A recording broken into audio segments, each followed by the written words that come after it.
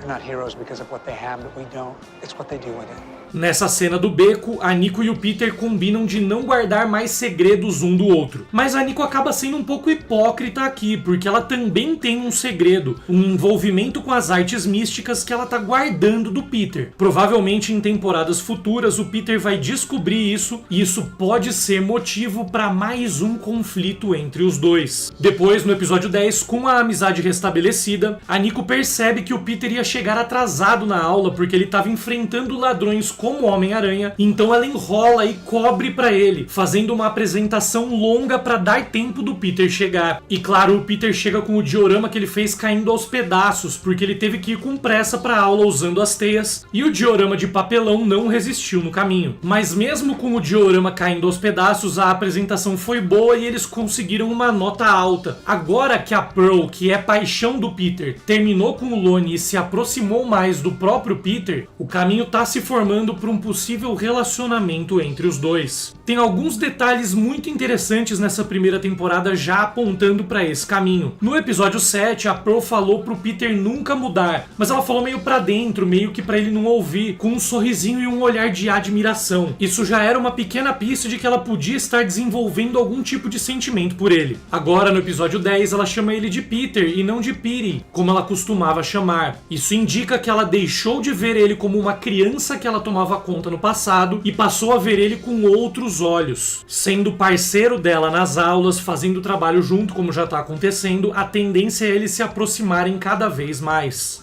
E no fim a Nico dá uma ideia pro Peter e pro Harry. Ficou claro pra eles que não tava rolando do Peter trabalhar na Oscorp. O Homem-Aranha ficou muito incomodado com os segredos e o jeito manipulador de Norman Osborn, então a Nico sugere do Harry criar uma empresa para contratar cientistas jovens e brilhantes que pudessem trabalhar com liberdade, sem risco de exploração. Aqui é legal lembrar que nos jogos de PlayStation, o Peter e o Harry também começaram uma empresa juntos, a Emily May Foundation, em homenagem a Tia May, e Emily Osborn, mãe do Harry. Mas no desenho a empresa vai se chamar Worldwide Engineering Brigade, para as iniciais formarem a palavra web, que é teia em inglês. A web é uma atração, uma empresa fictícia que existe dentro do parque da Disney no Avengers Compound. E no parque também tem o mesmo nome, o Worldwide Engineering Brigade. O Harry compra a ideia da Nico e faz uma lista de cientistas para serem recrutados. Primeiro é legal comentar que os 4 estagiários da Oscorp estão na lista. O Amadeus Cho, a Asha, a Jeanne Foucault e, obviamente, o Peter Parker. O Amadeus Cho preferiu ficar na Oscorp mesmo com o convite do Harry. Ele é muito ambicioso, mas ele não percebe que teria muito mais oportunidade de crescimento com o Harry na carreira do que com o Norman. Ele provavelmente vai descobrir da pior maneira possível que lá na Oscorp ele vai ser explorado e e vai ficar estagnado sem chance de subir na carreira. Mas aqui um detalhe legal é que o Norman tá estudando a tecnologia do Dr. Octopus, que a gente viu nos episódios passados que ela tem como base a energia gama, a mesma que transforma o Bruce Banner em Hulk. Então o Amadeus Cho ficar para trás também já pode preparar o terreno para ele participar desses estudos da tecnologia do Norman Osborn, ser afetado pela energia gama e ganhar poderes semelhantes aos do Hulk, igual nas HQs. A Asha todo mundo já conheceu. Ela é brilhante, vem de Wakanda e é muito empolgada com tudo. Eu quero muito ver ela aparecendo com mais destaque na segunda temporada. Eu adorei a personagem. Já a Jean, a gente descobre que está sendo treinada pelo Demolidor nesse universo. Ela já é chamada de Finesse, já é uma vigilante e tem traje igual das HQs. Além disso, ela vai entrar pra Web para monitorar o Harry, igual ela fez na Oscorp com o Norman. Como eu comentei no vídeo passado, existiu uma possibilidade grande dela estar trabalhando junto com o Demolidor, a julgar pela cena dela tentando invadir o escritório do Norman no mesmo dia que ele. No episódio 10 a gente descobre que era isso mesmo. Além dos 4 estagiários, tem outros nomes bem interessantes nessa lista de recrutamento. Max Dillon é o nome do Electro, que apareceu em live action no espetacular Homem-Aranha 2 do Andrew Garfield e depois no MCU em Homem-Aranha Sem Volta Pra Casa. Outro personagem que também apareceu no MCU é Ned Leeds, que está na lista e é o melhor amigo do Peter na Terra 616, o cara da cadeira do Homem-Aranha no universo principal. Além deles também aparece o nome de Scott Forbes, que é da sala do Peter na escola nesse desenho e apareceu na lista de chamada dos outros episódios. Esse eu já expliquei no vídeo passado qual é a referência. Se você ainda não viu, depois vai ver os outros vídeos sobre a animação. E aí aparecem outros nomes muito legais também.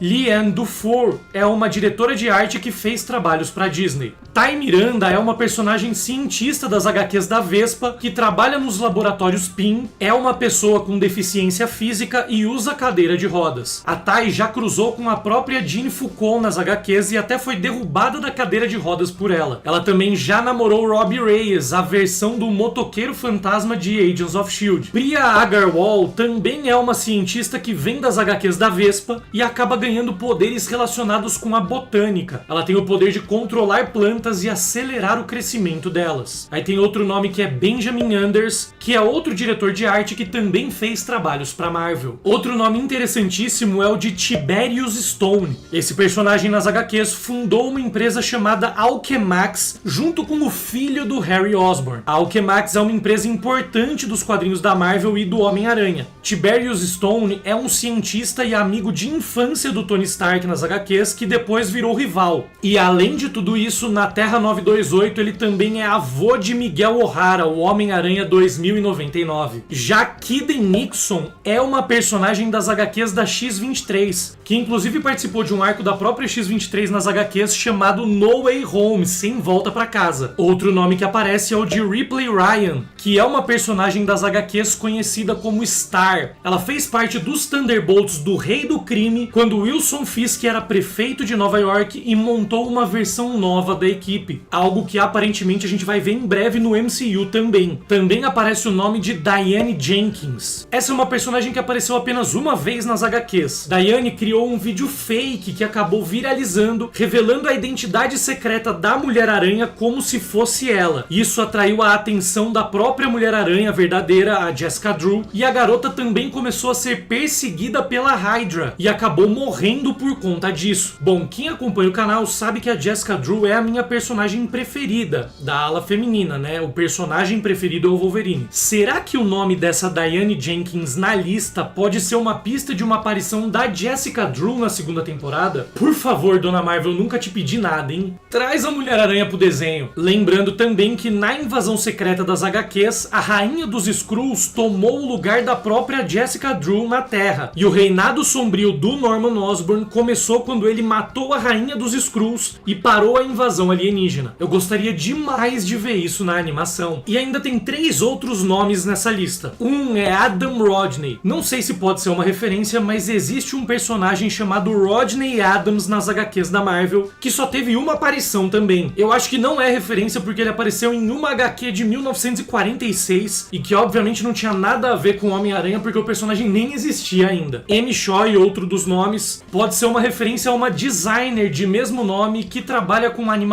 renomeação de personagens. E Tony Sandoval parece ser uma mistura de dois nomes. Tony Ho é a filha de Ho Yinsen, uma personagem das HQs do Homem de Ferro. Ela é uma cientista brilhante que já adotou os mantos de Patriota de Ferro e Resgate, entre outros. Lembrando que Patriota de Ferro foi o nome que Norman Osborn adotou quando tomou o controle da tecnologia do Tony Stark, e depois esse manto acabou sendo tomado pela Tony Ho, anos depois. E no quadro o nome aparece como Tony Sandoval porque Gerardo Sandoval é o nome de um dos co-criadores dessa personagem. É uma mistura do nome da personagem com o criador dela. E tem mais detalhes importantíssimos pra gente falar sobre esses últimos episódios. No fim do episódio 10, o Peter quase deixa escapar o nome verdadeiro dele pro Doutor Estranho, que nem eu mencionei mais cedo. Mais uma referência àquela cena de Guerra Infinita quando os dois se apresentaram oficialmente um pro outro. E nessa cena, o Vigia aparece assistindo a conversa dos dois, o que é um sinal claro de que vai acontecer algo pesado na segunda temporada, e importante também. O Vigia não aparece à toa. Na invasão secreta das HQs, o Vigia também apareceu pouco antes do Norman matar a Rainha dos Skrulls e tomar o controle, começando o Reinado Sombrio. Essa seria uma das possibilidades de motivos pelo qual o Vigia apareceu. Mas claro, essa aparição do Vigia também pode ter alguma relação com possíveis adaptações da saga do Clone ou do Aranhaverso, ou até com a chegada do Venom na Terra. Durante a cena, o Peter pergunta se o Doutor Estranho também viu o futuro. Mais uma referência à Guerra Infinita, quando ele viu milhões de possibilidades do futuro no planeta Titã. E quando o Peter pede pro Stephen contar o futuro pra ele, o Doutor Estranho responde que mesmo se ele soubesse, ele não poderia falar. Isso também é uma referência à Guerra Infinita e Ultimato, quando o Strange fala pro Homem de Ferro que se ele contar o futuro não vai acontecer. Como eu mencionei mais cedo, a Nico tem um segredo. Ela usa o colar pra fazer magia e ver a própria mãe. Parece que a mãe dela tá presa no colar. Essa história é diferente das HQs, quando a mãe tentou matar a Nico com um cajado místico e a Nico acabou absorvendo esse cajado e ganhando poderes. Os feitiços que ela faz são em latim, assim como a maioria dos feitiços que a gente viu no MCU, como na série da Agatha Harkness, por exemplo, no ano passado. O Cleve, o cara do mortal pra trás no primeiro filme do Tom Holland, aparece de novo no último episódio. Ele apareceu 3 vezes ao longo da primeira temporada da animação e é sempre legal ver ele de novo. Lembrando, como eu disse nos vídeos passados, ele também apareceu no filme do Shang-Chi. Na cadeia, no fim do último episódio, o Otto Octavius aparece desenhando os tentáculos na parede, já se preparando para se tornar o Dr. Octopus de vez nesse universo também. E a cena final do episódio mostra o Peter dando rolê por Nova York com o traje novo, uma cena que lembra demais a cena final de Homem-Aranha sem volta para casa. O nome do último episódio é If This Be My Destiny. Esse também é o nome de um arco clássico do Homem-Aranha de 1965, que acontece nas HQs do Espetacular Homem-Aranha entre as edições 31 e 33, e mostra justamente um confronto do Homem-Aranha contra o Dr. Octopus, já preparando o terreno para a próxima temporada. Esse arco das HQs é o arco no qual o Homem-Aranha fica preso debaixo de toneladas de metal e acaba precisando fazer uma força descomunal para erguer o peso e escapar. É uma cena clássica das HQs que também já foi adaptada no MCU em Homem-Aranha de Volta ao Lar, e também tem um mistério forte que a Marvel deixou em aberto para a próxima temporada. No fim do episódio 10, a Tia May aparece visitando o Richard Parker, o pai do Peter, na cadeia. Nas HQs, Richard era um agente secreto da CIA recrutado por Nick Fury. Ele e a mãe do Peter, que também era agente, acabaram morrendo em uma missão para tentar parar o Caveira Vermelha, e depois disso eles foram usados como bodes expiatórios da CIA e declarados traidores. No desenho clássico dos anos 90, o Richard também foi declarado um traidor e foi morto porque sabia alguns segredos relacionados com o Capitão América e os 6 Guerreiros. Isso aconteceu na 5ª temporada e é uma história semelhante à das HQs. Já na realidade dessa animação, a gente já viu que essa parada vai ser diferente. Ele deve ter sido incriminado por algo, assim como nas HQs e no desenho clássico, mas nessa realidade ele não morreu. Provavelmente o Peter não sabe que o pai está vivo. A Tia May e o Tio Ben devem ter escondido essa informação dele. Então pode ter certeza que vai ter uma discussão pesada da Tia May com o Peter sobre isso no futuro. De toda forma, o caminho para a segunda temporada tá todo pavimentado e a perspectiva de futuro para essa animação, na minha opinião, é espetacular. Eu mal posso esperar para ver qual vai ser o desenrolar de todas essas histórias e esses mistérios nas próximas temporadas. E como eu mencionei bastante basicamente o Aranhaverso nesse vídeo. Se você quiser conhecer a história original do Aranhaverso nas HQs, eu expliquei todo esse arco em detalhes no vídeo que tá aparecendo agora na tela. É só clicar e conferir. Valeu, um grande beijo e até a próxima.